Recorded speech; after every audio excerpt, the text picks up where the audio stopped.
Where your treasure is, there will your heart be also.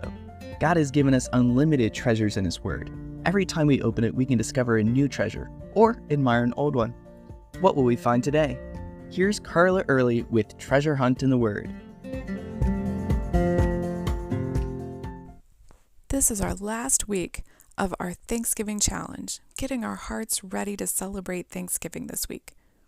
Today's verse is from 2 Corinthians 4:15. For all things are for your sakes, that grace, having spread through the many, may cause thanksgiving to abound to the glory of God. What is Paul talking about when he says, for all things or for your sakes? Well, Paul and his companions had gone through a lot.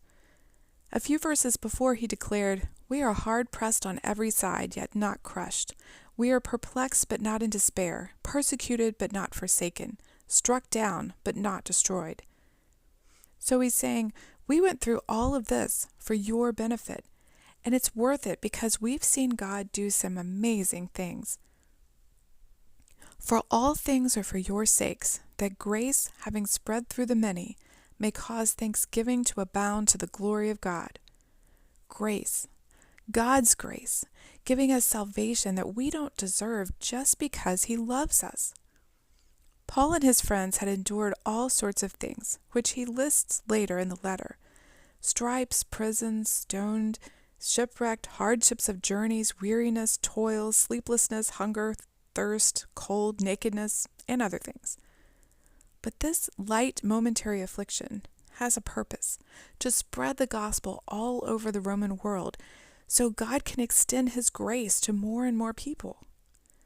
And we have a hard time just talking to one person about Jesus, let alone going through affliction for the chance to spread the gospel. But Paul knew the more he shared, the more grace would abound, and the more people would get saved. His whole life focus was this. And that wasn't the only end result. He says, that grace having spread through the many may cause thanksgiving to abound to the glory of God. So the more people who heard the gospel from him, the more people would receive God's grace through salvation.